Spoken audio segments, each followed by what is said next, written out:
Bismillahirrahmanirrahim. Halo guys, assalamualaikum warahmatullahi wabarakatuh. Jumpa lagi bersama kami di Marula Channel. Seperti biasa kami akan memberikan informasi-informasi terbaru, terkeren, serta terupdate tentang kasus Vina Cirebon yang sampai saat ini masih belum selesai. Bahkan jangankan Vinanya ya, Peggy Setiawan pun yang sampai saat ini sudah beberapa bulan semenjak ditangkap dan ditetapkan tersangka oleh Polda Jabar, masih belum jelas ujung pangkal atau gimana kasusnya ya. Tapi sidang pra peradilannya sudah dimulai sejak sidang kemarin. Sampai saat ini sepertinya sudah mulai ada titik terang bagi Peggy Setiawan untuk bebas ya guys ya. Nah, di sini kita akan melihat sebuah reaksi video yang menampilkan hakim mencecar saksi ahli Ladusing sampai babak belur hingga diteriaki penonton, dan bahkan para pengacara Peggy pun juga mengultimatum saksi ahli Ladusing sampai tak berkutik. Wow, luar biasa. Oke guys, tanpa berlama-lama lagi, setiap pakai videonya, mari saksikan. Let's go. Di DPO ditulis namanya Peggy alias Peron ya. Oleh polisi, dalam hal ini Polda Jawa Barat, menangkap klien kami bernama Peggy Setiawan. Menurut Pak yang mulia, bahwa ini sudah masuk materi. Ya, kita jadi pengen belum. Oke. Jadi sudah masuk materi, silahkan. Bentar. Pertanyaannya apa? Mohon izin yang mulia. Pertanyaannya, di DPO atas nama Peggy alias Peron, sementara yang ditangkap Peggy Setiawan. Bagaimana dalam hal tersangkanya? Itu gugur atau tidak? Itu menurut saya. Bagaimana? Ini ahli loh guys, ahli ini ya. Masuk ke pra peradilan atau bukan? Ya, itu masih masuk pra peradilan karena salah tangkap. Tangkap. Oke, dijawab. Bagaimana ahli? Tolong dijelaskan pada kami. Itu salah tangkap. Salah tangkap berarti, yang saya jelaskan biar nanti panitia catat. Ya. Berarti tersangkanya bisa digugurkan. Penetapan tersangkanya. Konsekuensinya apa? Konsekuensinya itulah digugat, nanti kan penetapan itu dinyatakan tidak sah dan otomatis penangkapan ataupun apa mesti digugurkan. Berarti gugur ya. Oke, terima kasih. Gugur guys. Mantap. Gak usah disoraki atau ditanggapi, ini bukan penuntutan ya. Tahan aja, kalau nanti mau ketawa nanti di luar, dikumpulkan dulu dah. Silahkan lanjut. Izin yang mantap. Posisi saya sambil berdiri karena posisi di belakangnya. Iya. Saudara saksi ahli, bagaimana status tersangka apabila berkas yang sudah dilimpahkan ke kejaksaan kemudian diteliti oleh kejaksaan, selanjutnya kejaksaan mengembalikan berkas tersebut untuk dilengkapi karena syarat formil dan materinya tidak terpenuhi. Terima kasih. Kapan penyidik itu harus mengumpulkan alat bukti?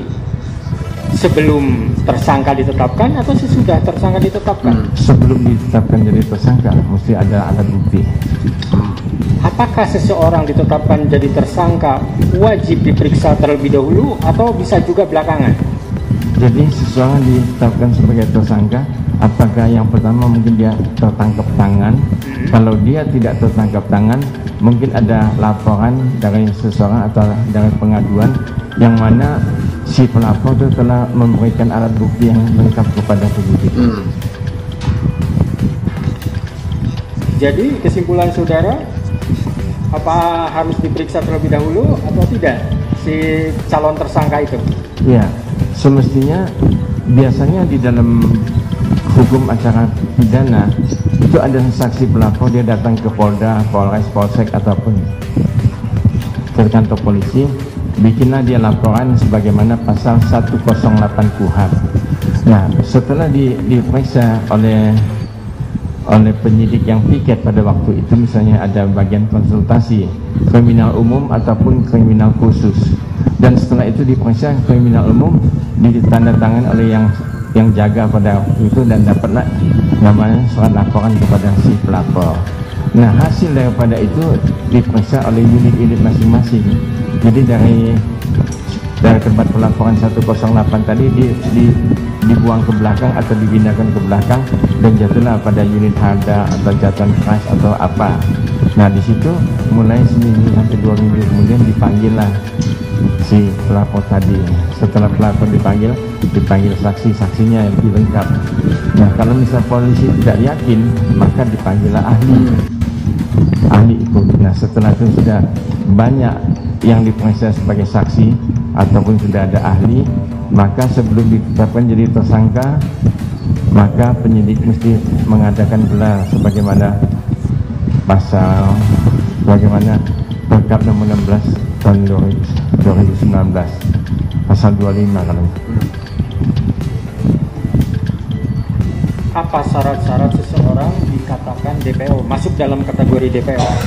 Seseorang kalau dikatakan sebagai DPO, dia dipanggil tidak pernah datang kepada penyidik dan penyidik sudah capek mencarinya tidak ketemu, maka diterbitkanlah DPO. Apakah pemanggilan itu bersifat imperatif? Ya, pemanggilan imperatif. Berapa kali? Ya, paling minimum 2 kali. Saudara bilang imperatif, apakah ada dasar hukumnya terkait hal tersebut? Gimana yang mulia? Ada dasar hukumnya terkait dengan harus ada pemanggilan? Ya, mesti ada pemanggilan di dalam KUHP. Dalam KUHP? Ya. Dalam pasal apa, Pak? Lupa saya. Lupa ya, mengenai pasalnya. Yang jelas menurut saudara harus Ada ada pemanggilan. Iya. 2 kali minimal. Iya. Minimal. Setelah itu?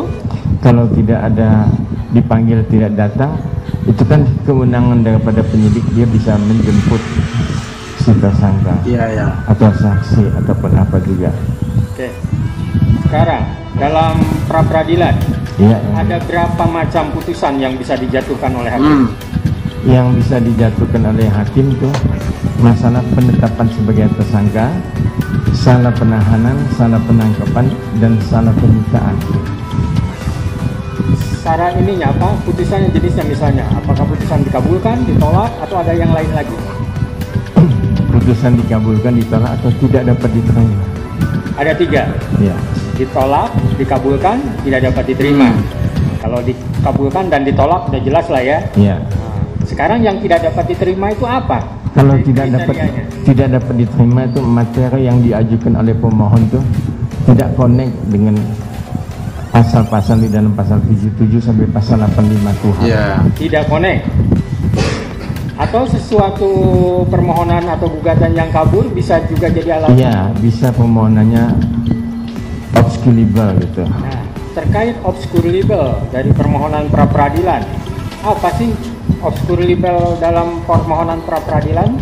Jadi misalnya obscurable dalam permohonan pra peradilan, umpamanya bahwa salah penangkapan, salah orangnya, atau misalnya salah penyitaan karena waktu penyitaan penyidik tidak ada izin pengadilan, atau salah subjek hukum yang mau ditangkap atau yang mau ditempatkan jadi tersangka itu orangnya tidak betul, umpamanya kasus Sengkon dan Karta yang punya dulu almarhum. Kalau dalam permohonan pra peradilan mencampur adukan antara materi pra peradilan dengan materi pokok perkara, apakah itu juga disebut dengan obscurable? Ya. Menurut ahli? Ya betul. Menurut ahli ya. Oke, mantap, luar biasa. Sepertinya dari semua keterangan ahli ini katanya ahli dari Polda Jabar ini guys ya, saksi ahli dari Polda Jabar. Dan sepertinya apa yang disampaikan, pertanyaan-pertanyaan serta jawaban yang disampaikan oleh saksi ahli ini itu banyak bertolak belakang dengan apa yang terjadi terhadap Peggy Setiawan. Dan salah satunya, jadi saya menanggapi yang masih saya ingat ya, salah satu seseorang ditetapkan sebagai DPO oleh penyidik telah dilakukan pemanggilan minimal 2 kali lalu tidak datang. Nah itu seseorang itu bisa ditetapkan sebagai DPO. Sementara Peggy Setiawan tidak pernah dipanggil oleh penyidik dan bahkan dia kan tidak tahu menahu soal ini ya, sementara sebab dia kan bukan tersangkanya begitu ya, tidak pernah melakukan hal semacam ini. Dan tadi pengacara dari Peggy Setiawan pun juga mencecar dari pertanyaan-pertanyaan yang disampaikan. Itu semua pertanyaan dan jawaban yang disampaikan oleh ahli dari Polda Jabar ini, itu semuanya bertolak belakang dengan apa nih yang dituduhkan terhadap Peggy Setiawan. Nah guys, kita sama-sama mendengar tadi dari awal sampai akhir. Gimana tanggapannya? Tolong sampaikan di kolom komentar. Dan sampai jumpa lagi di video berikutnya. Thank you. Thanks for watching.